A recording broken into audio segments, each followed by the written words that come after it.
प्रेम से बोले जितवाहन भगवान की जय।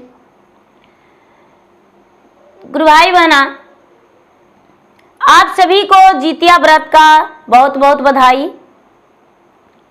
और मैं एक जितिया व्रत की कथा सुनाने जा रही हूँ। इस कथा को पूरा सुनिए और रहस्य जानिए। आदि नहीं आदि सुनने में जितवाहन भगवान का अपमान होती है, पूरा सुनने में पुत्र का दीर्घायु होती है, सुहाग की लंबी आयु होती है। जय जितवाहन बाबा, जय जितिया माई। बहुत समय पहले की बात है कि सभी देवी देवताओं एक जगह बैठे हुए थे और पृथ्वी के चारों ओर देख रहे थे। और देखते ही देखते भगवान शंकर कहते हैं महादेव कि हे ब्रह्मा, हे विष्णु, पृथ्वी के ओर देखिए, एक राजा कितना बड़ा है और उसका संतान सिर्फ 1 वर्ष का है। कितना कोशिशें करने के बाद उस राजा का एक संतान हुआ था, लेकिन उसका संतान जो है आज मृत को प्राप्त हो गया। पूरे प्रजा उसके लिए रो रहे हैं, पूरे लोग कितना आंसू गिरा रहे हैं।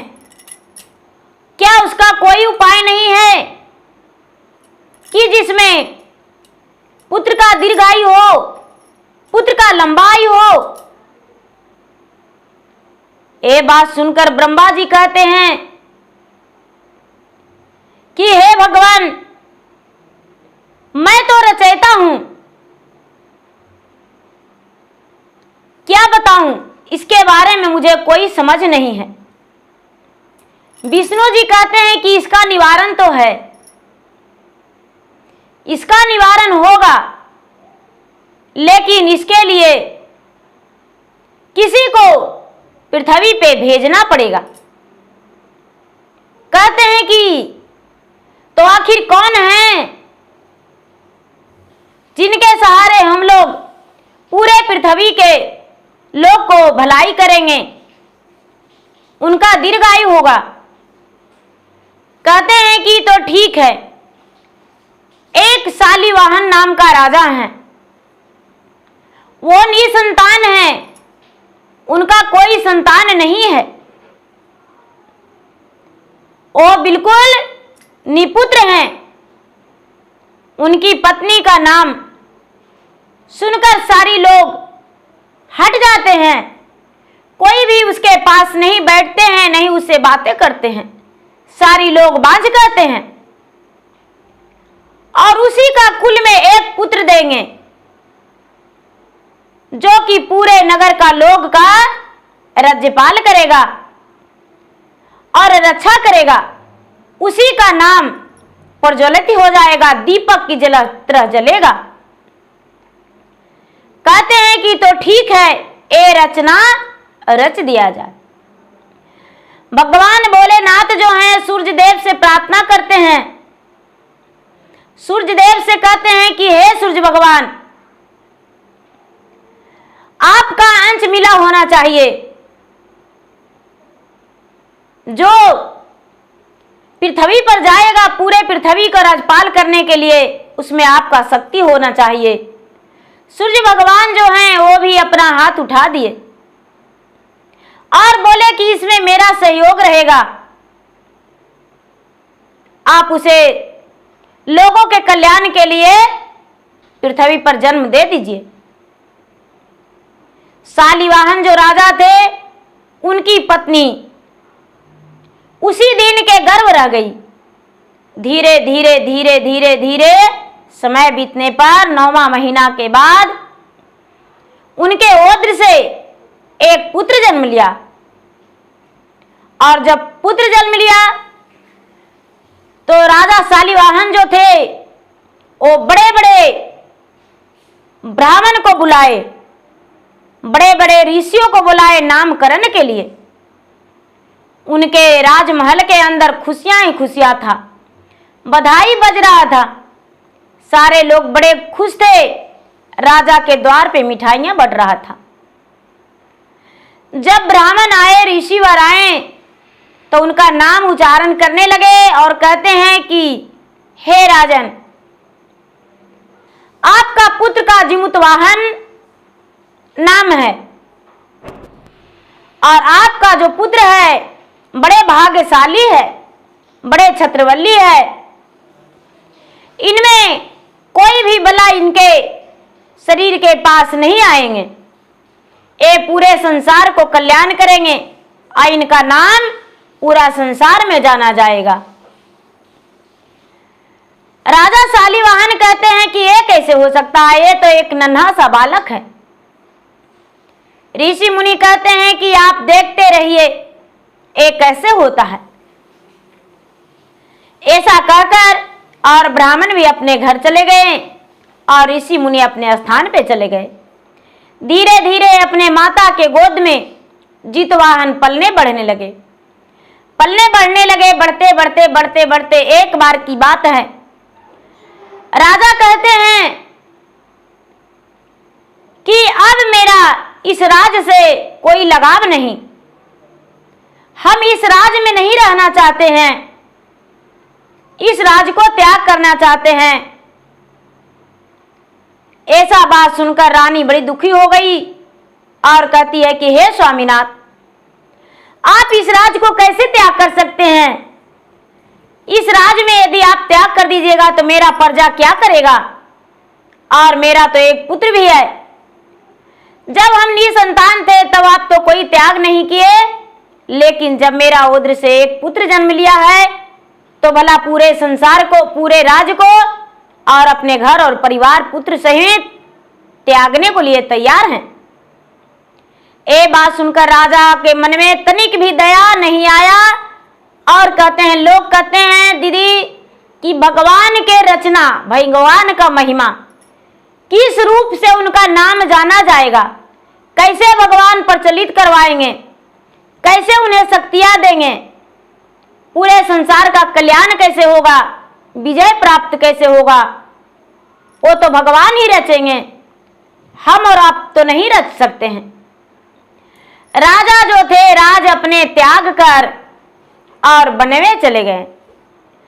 जब वन में चले गए तो रानी अकेली बेचारी बिलटती तड़पती थी और अपने भाग का दोष देती थी। बार बार उसे यही लगता था कि मेरा किस्मत में क्या लिखा है जब मेरा पुत्र जन्म लिया और कुछ ही दिन के बाद मेरे पति अपने ही राज को और अपने घर परिवार को त्याग कर और पता नहीं कहां चले गए। एक दिन जितवाहन गहरे नींद में सोए हुए थे और गहरे नींद में सोए हैं तो सपने में देख रहे हैं कि मेरे पिता मुझे पुत्र कह के पुकार रहे हैं, भूखे प्यासे वन में बिलट रहे हैं। जब नींद खुला तो जितवाहन को लगता है कि इस राजपाट को हम रख के क्या करेंगे। उस समय जितवाहन का उम्र 12 वर्ष का हो गया था। सवेरा हुआ तो अपने माता से कहते हैं, जितवाहन की माता, हमें 7 वर्ष के उम्र से पूरे राजपाट संभाल रहे हैं, हम नहीं चाहते हैं इस राज के राजा बनूं मां, हम पूरे राजपाट को त्याग कर और अपने पिता के खोज में जा रहे हैं। मेरे पिता कहाँ हैं? हम जा रहे हैं पिता के पास। ये बात सुनकर जितवाहन के माता दुखी होकर अपने पुत्र से विनती करती है कि नहीं बेटा, नहीं जाओ, यदि तुम चल जाओगे तो तुम्हारे बिना हम पल भर भी नहीं रहेंगे। धैर्य दिए कि माता एक दिन जरूर लौट कर आएंगे, चिंता मत करो। एक हाथ में ढाल, एक हाथ में तलवार और घोड़े सवार होकर जितवाहन अपने राज से चल दिए। चलते चलते चलते चलते चलते चलते एक पहाड़ी के पास चले गए जहां घना घोर जंगल था। और घना घोर जंगल था, उसी जंगल में जितवाहन पहुंच गए। चारों तरफ देखते हैं कि पूरा यहां तो खाली जंगल ही जंगल है, जंगली प्राणियों ही यहां रहते होंगे। शाम का समय हुआ, कोई बात नहीं, चारों तरफ देख रहे थे, अपने पिता के खोज में लगे हुए थे। शाम का समय हुआ, जब आधी रात हुआ तो एक बूढ़ी मां रोती बिलटती दिखाई दी। जितवाहन उनके पास गए और कहते हैं कि माता आप कौन हैं जो इतना रो रहे हैं? कहते हैं मैं क्या बताऊं, मैं इस जंगल का नागरानी हूं। मेरा ओद्र से हजारों पुत्र जन्म लिया, लेकिन एक ही पुत्र है और वो भी आज मर जाएगा। चितवाहन कहते हैं कि कैसे माता, आपका पुत्र कैसे मर जाएगा? कहते हैं उन पुत्र का नाम तो शंखचूड़ है, आज मेरा पुत्र मर जाएगा। नहीं माता, आपका पुत्र नहीं मरेगा। इतना कहकर और शंखचूड़ को कहते हैं कि आप यहीं पर रहिए, आपका बदले में हम जाते हैं। गरुड़ पक्षी राज जो थे सारी नागपुलियों को खा जाया करते थे, वहीं पे पहुंच गए उनके पुत्र के बदले और अपना शरीर को गरुड़ पक्षी राज को भोजन में दे दिए। पक्षी राज गरुड़ जो थे भोजन करने लगे, उनका मांस नोच नोच कर खाने लगे। तो ये जो जितवाहन है वो मुस्कुराते हैं, हंसते हैं, कहते हैं पक्षी राज की आप कौन है, कोई देवी देवता हैं? आपको मांस खाने पर क्या दर्द नहीं होता है? आप मुस्कुराते हैं, हंसते हैं। जितवाहन कहते हैं कि हे पक्षी राज, आप इतनी प्यार भरी बातें मत कीजिए, मेरा भोजन कर लीजिए। कहते हैं कि नहीं, मैं आपसे जानना चाहती हूं कि क्या आपको दर्द नहीं होता है? जितवाहन कहते हैं कि नहीं, हमें दर्द नहीं होता है। यदि मुझे दर्द होता तो क्या आप भोजन करते मेरा? नहीं करते। इतना सुन जितवाहन के आंखों में प्यार देखकर, संसार के लोगों का भलाई देखकर, नाम देखकर, उत्साह देखकर गरुड़ राज पक्षी छोड़ दिए उनको खाना और कहने लगे कि तो ठीक है, हम आपको भोजन नहीं करेंगे, लेकिन अपने कुल का नाम बताइए। कहते हैं कि मेरा कुल का नाम, मेरे पिता का नाम शालिवाहन है, मेरा नाम जितवाहन है, मैं सूर्य वंश कुल का जन्म लिया हूं। कहते हैं कि ठीक है, कुछ वर मांगो, हम वर देने को लिए तैयार हैं। कहते हैं वर में तो यही मांगते हैं कि जितने लोग का आप भोजन किए हैं सबको जीवित कर दीजिए, इससे ज्यादा कुछ नहीं, और आप इस वन को त्याग दीजिए। इतना कहकर गरुड़ राज को जितवाहन खड़े हो गए। गरुड़ राज कहते हैं कि एन मस्तु यही होगा। गरुड़ राज पूरे जितना नागपुलियों को खाए थे सब पे अमृत जल छिड़क दिए और सब उठकर खड़े हो गए। जब सब खड़े हो गए तब गरुड़ राज कहते हैं कि मैं जाते जाते कुछ बताना चाहता हूं। सभी माताएं अष्टमी व्रत रखेगी। आश्विन मास पितरपक्ष में अष्टमी व्रत, कृष्ण पक्ष अष्टमी के दिन व्रत रखेगी। 3 रात्रिय व्रत है। अपने पुत्र के दीर्घायु के लिए व्रत रखेगी और व्रत रख के भगवान को ध्यान करेगी, माता जगदम्बा के पूजा करेगी, कुश की आकृति बना के पूजा करेगी। उसका पुत्र का लंबा आयु होगा और मैं स्वर्ग की प्राप्ति ले रहे हैं। अपने प्राण को त्याग कर गरुड़ राज स्वर्ग सिधार गए। जितवाहन कहते हैं कि हे नागरानी माता, मैं तो आपको पुत्र को बचा लिया, लेकिन क्या आप मुझे भी एक उपाय बताएंगे? कहते हैं कि क्या?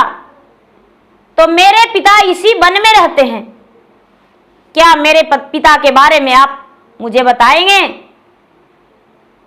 और पिता का पूरे पता बताएं। कहते हैं कि आपका पिता तो एक सन्यासी जीवन बिता रहे हैं। जितवाहन नागरानी के साथ गए। नागरानी ने हाथ जोड़कर उस सन्यासी को प्रणाम किया। सन्यासी ने आयुष्मान भव का आशीर्वाद दिए और कहते हैं ये कौन है? सन्यासी से बात करते हुए नागरानी कहती है कि हे महाराज, आप इसे कुछ मत कहिए, आपका ये पुत्र है। ये बात सुनकर चरण में लौटक के जितवाहन कहते हैं कि हे पिताजी, मैं आपको सेवा के लिए आया हूं। मैं चाहता हूं कि जितना उम्र है मेरा उम्र आपका सेवा में लग जाए। उसके पिता कहते हैं कि नहीं, ऐसा नहीं हो सकता है, मेरा सेवा में तुम्हारा अपना जीवन नहीं बिता सकते हो। जितवाहन पकड़ लिए और पकड़ के और अपने पिता को चरण दबाने लगे। धीरे धीरे धीरे धीरे समय बीता। तो समय बीतने कुछ ही समय बीता, महीना 2 महीना। तो उनके पिता कहते हैं कि हे पुत्र, अब मुझे यहां एक पल भी दिल नहीं लग रहा है। हम तुम्हारे साथ चाहते हैं कि अपना नगर को लौट जाए।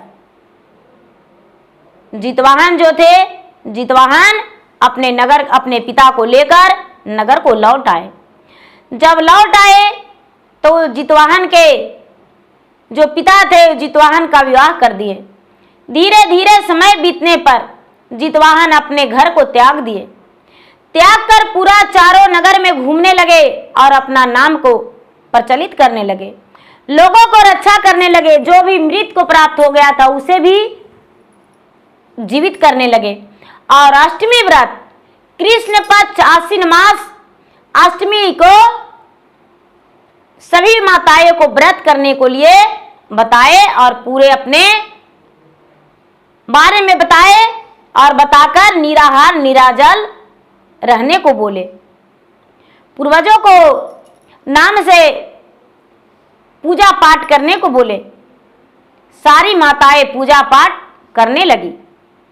तो प्रेम से बोलिए जितवाहन भगवान की जय।